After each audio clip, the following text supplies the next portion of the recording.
Sir, recently Barkadat released a video saying that Hindu victimhood is false. It's just like a fake story of a political agenda.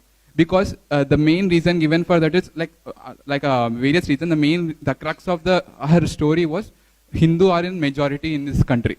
So nothing can happen to them because they have the numbers, they have the power to tilt the vote in their favor. And also anyone who tries to argue against it is also branded as Savarna, entitled Brahmin, and other such things. Like the same thing was applied in USA, and look what we got now. We got Trump. The reactionary element to the social justice warrior is nothing but Trump. The white supremacist, any other reactionary elements. And also, this system is propagated by ecosystem in academia. Because anything you do, because not everyone can have such profound nuances. So my question is how to overcome this, sir? How to fight this entitlement or the victimhood? When will this victimhood go, sir? I'll give you a simple example, a simple answer. 1 minute, sir. Extension of this question. Okay, in this constitution, I am Raghu from Prajna Bharati, by the way. The constitution we have 24 to 35, article 24 to 31, which protects the minority rights. Okay, minority rights. But we do not have anything like majority rights. It only says, the constitution only says that they can anyway influence the franchisee, so they don't need to have a separate majority rights. So are we fighting the constitution? Are we fighting the state? Okay, and in this Hindu fragmented society, can we really do this? Okay, I got this. Okay. So first I'll answer your question. So according to her, if you're in a majority, you can't be a victim. Correct? So the converse of that statement is, if you're in a minority, you can never be the aggressor. You'll always have to be the victim. Correct? Okay. Are Brahmins in a majority or minority? Minority. So if Brahmins are in a minority, they could have never dictated terms to others. Is that the logic? Shall we agree with that? Anybody who is less in number and does not enjoy numerical superiority is never in a position of dominance. Correct? That's the assumption. Brahmins were never in a majority. Why do you keep blaming Brahmins? Why do you keep bashing Brahmins all the time if according to you, people who are in minority can never dominate others? It is not a question of numbers. What applies to Brahmins must also apply to others? Or is the logic different? If the logic is different, then it is convenience. Correct? I won't call it logic then. Correct? What was the number of Britishers when they left this country? Any guess? There were barely a few lakhs. What was the population of this country when those people left this country? 30 crores. Correct? Even today, Britain does not have that kind of population. We are very good at breeding.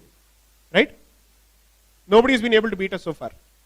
It's not 1.25 billion as Modi ji says. From Sawa crore, we have now gone to 1.4 billion in fact.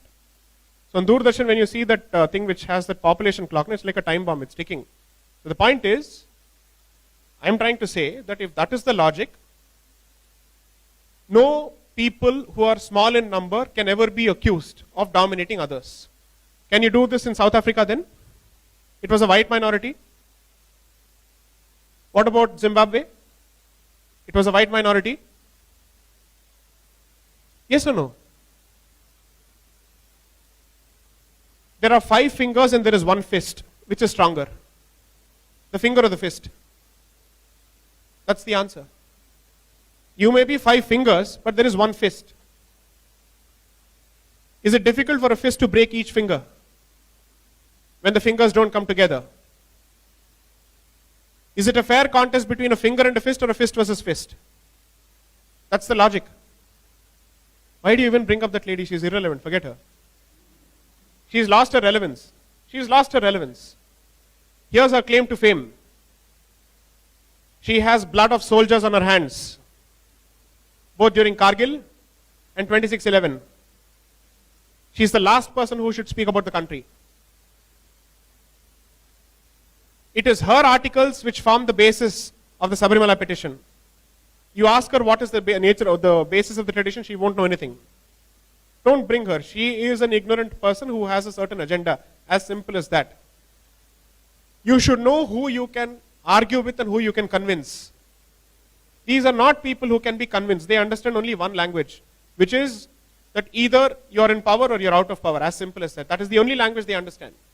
That is precisely the problem with Mr. Modi, although I have certain problems with him for not doing anything for us, neither as it may.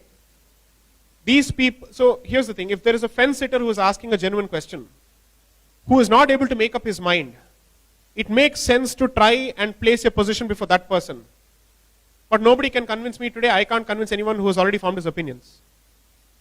So, I don't think you should think of persuading her or convincing her.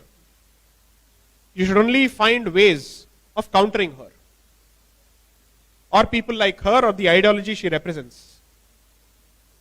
Individuals at the end of the day will come and go. What you should go after is the broad ideology which is at the heart of the problem. As long as you fixate on individuals, you'll obsess with them and you lose sight of the actual